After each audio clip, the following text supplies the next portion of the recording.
Hey everyone, it's Kitchen Marisa again, episode number 3. So today I'm going to make for you a common staple item in the Italian household. So it's going to be pasta with what they call marinara sauce. And by the way, it's not gravy, okay? So I'm going to do step-by-step instructions, so bear with me. Make sure that your knife is nice and sharp for cutting whatever it is that you need to cut. In this situation, we're going to be cutting the other quarter onion that was left over from yesterday's dinner. So the main ingredient for your marinara sauce is sauce. Right now we are in spring. There are no fresh tomatoes around. And what I used to do with my family was fresh tomato sauce every end of August, the old Sicilian style. Well, not doing that anymore. Decided a long time ago not to. So, but because we're Italian and we love tomato sauce on our pasta, you know, you have to come up with an alternative. So a long time ago, one of my sisters told me about the can of sauce that she used, which was the closest tasting to almost fresh tomatoes. So, of course, it's not going to taste like fresh tomatoes. Nothing ever does. But neither do you have the best fresh tasting tomatoes unless it's the end of August anyway, because that's the season for tomatoes. So what this is the best second, and I've tried all of those other canned ones, and I'm talking canned, an aluminum can, raw tomatoes. I'm not talking in already bottled. That's not what we're talking about. Those I would never, even if you paid me, eat from batch. So the best one that, by the way, Kirkland, which is good old Costco, created, which is Del Monte. They just changed it to say Kirkland, but it's the Del Monte diced tomatoes, organic diced tomatoes. These are really a good second to fresh tomatoes, maybe a third, but it really tastes good. So I take 3, depending on how much sauce I want to make. I'm going to put it in my blender with a nice blade. This is the Ninja, and I'm going to give it a nice you know, a nice twirl of the blade so that it blends really, really well. So that's that part. And here it is after I've pureed it in the Ninja mixer. So here's what I'm going to do. I'm going to saute onions, but I'm going to saute it in this kind of a pan, okay? And I'm going to put the sauce to cook in this kind of pan, because what I'm going to do, the pot with salted water for the pasta, by the way, tonight's going to be pastosa's rigatoni pasta. And by the way, I will be speaking in Italian, the proper Italian for all to learn. So the rigatoni pasta is actually made from, well, it's Pastosa's brand. There are many Pastosas here on Long Island. I'm sure it's not anywhere else in the U.S. But it's a product of Italy. And this, because it has ridges, it really catches the sauce very nicely. So, and one thing that I've learned is to have the perfect al dente pasta, which means to the tooth. Al dente. Dente is tooth. You have to cook it under the time that they tell you here before you're placing it into the sauce that you're using as your flavoring for your pasta. The way I do it, and I've learned a great way to do this, you boil your water. Make sure you put copious amounts of salt, not like the ocean, but copious. And you put the cover back on it. You bring it back to a boil, and then you shut it off. In the meantime, your sauce is basically almost ready, and you just let the heat of the water cook your pasta until you know your sauce is ready, and then you scoop it out, put it in there, and it's perfectly al dente. But you always have to keep an eye on it too, so that's something for you to know. So just like in episode 1, I'm going to get my onions and I'm going to dice them. I love onions, but sometimes, you know, you have people in your household that tolerates them but doesn't like too many of them in the sauce. So I have to put, you know, the right amount for everyone else. And so I thought I would just use a quarter of an onion. And I don't typically put, you know, sauce the Sicilian way from my town, which by the way is called Polizzi Generosa, and that's in the province of Palermo in Sicily. Palermo is the capital of Sicily for any one of you that have gone there before. And if you haven't, definitely a bucket list item because Sicily is beautiful. So typically I do not put garlic in sauce because it could be overpowering. But today I'm interested in making an exception.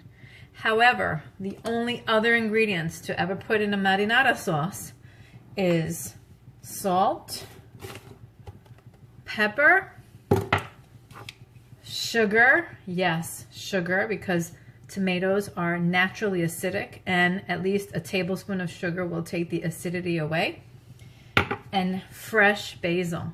Now, if you can't get fresh basil all year round, now here in New York where I am on Long Island, you can. The stores are full of them. But if you cannot, and you can go somewhere where you can get bunches of them or grow them in your yard like I have done in the past as well, and I do every year, you grow them, you purchase them, you wash them, you dry them, you have them air dry, and then you freeze them leaf by leaf, section by section.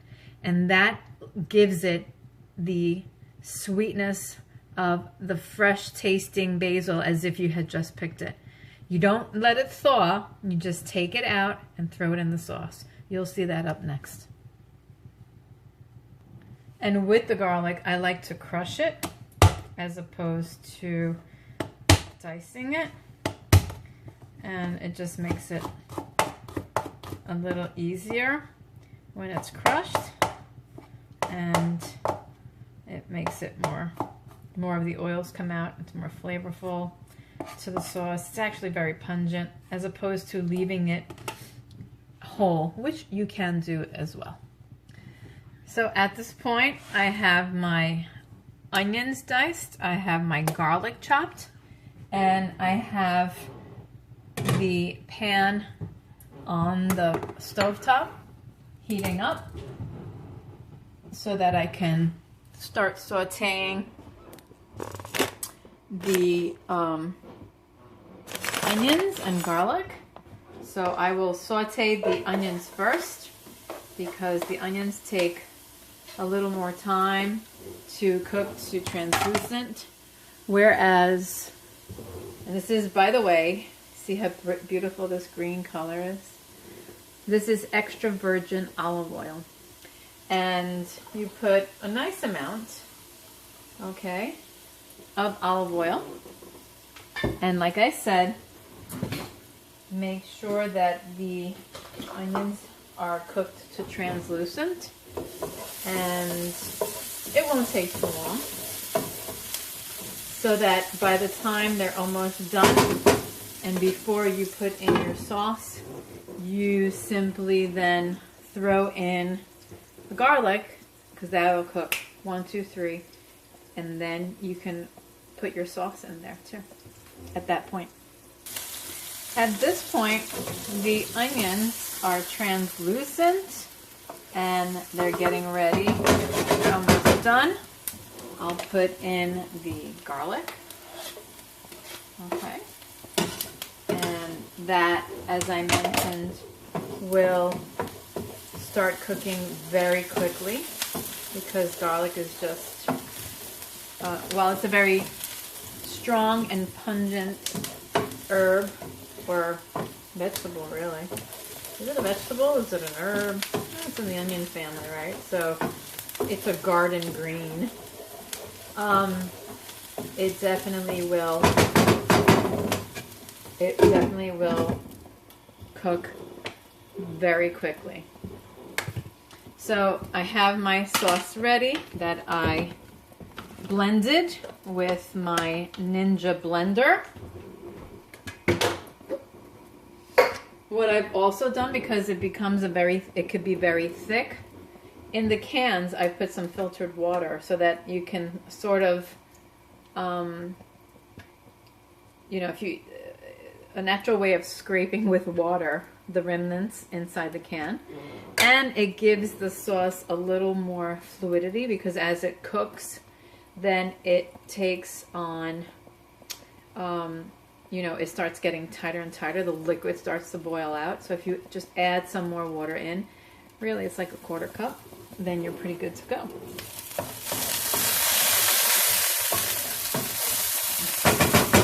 So the cooks keep on saying, one day we'll have smell-o-vision instead of just television, and so that you'll be able to smell. You like the way my arms jingle?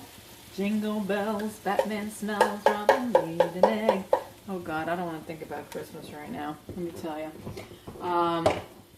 And so that water that's in the can, you can put it back into the blender and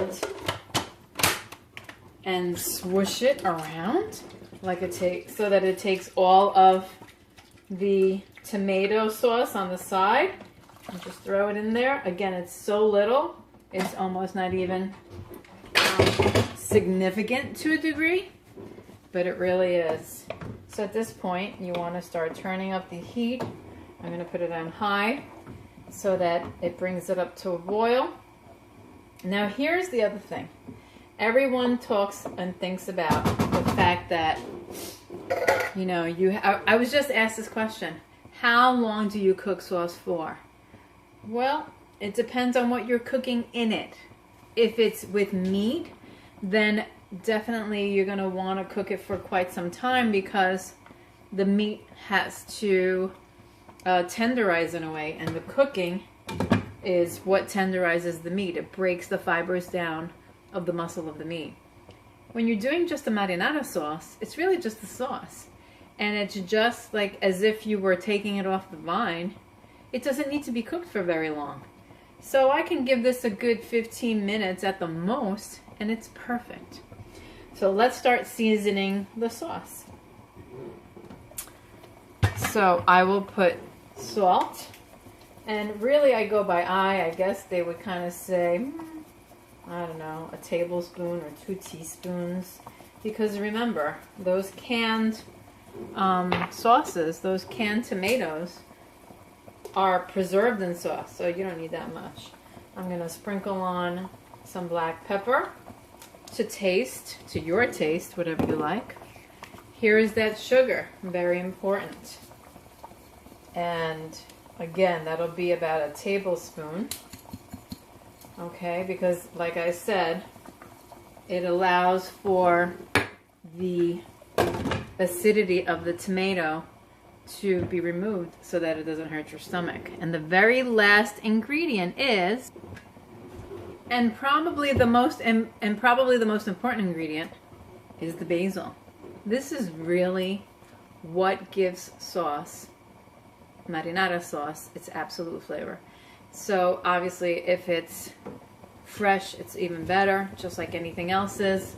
But even if it's not fresh, like I told you, clean it, air dry it, freeze it immediately. Because I absolutely love basil, I put a ton of basil. Well, not totally a ton.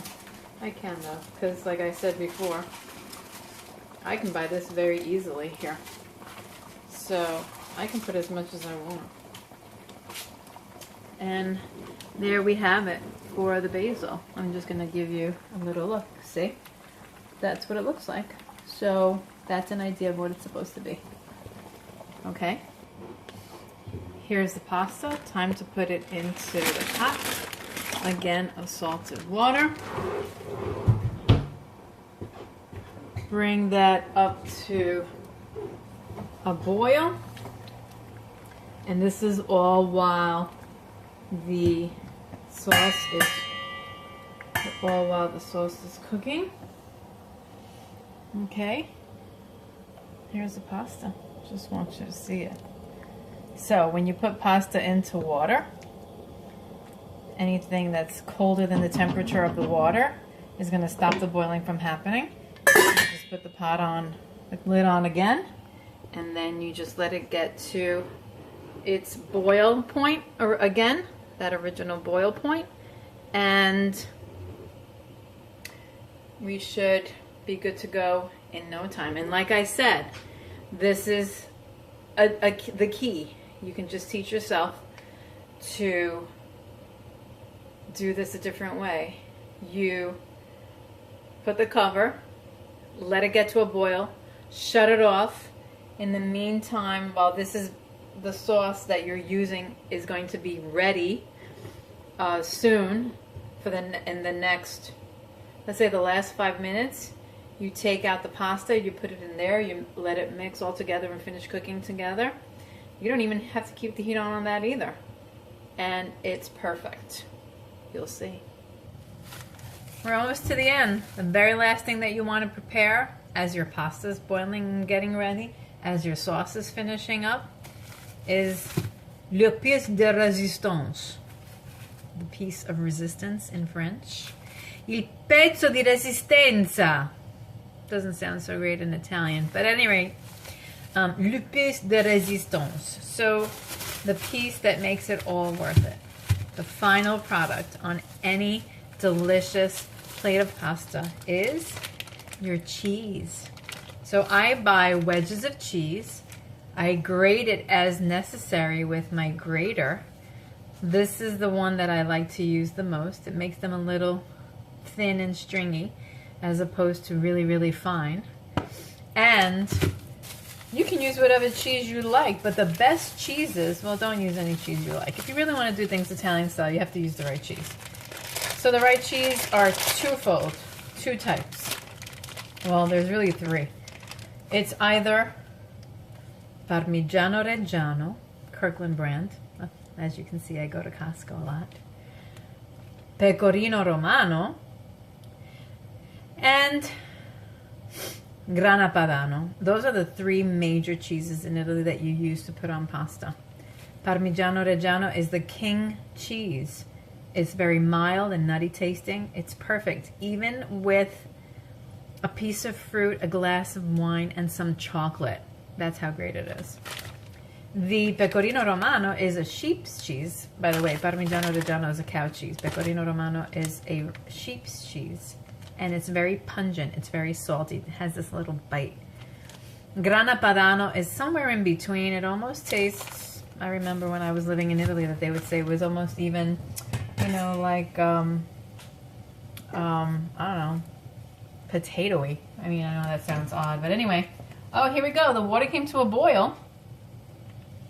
The water came to a boil on the pasta. Check it out.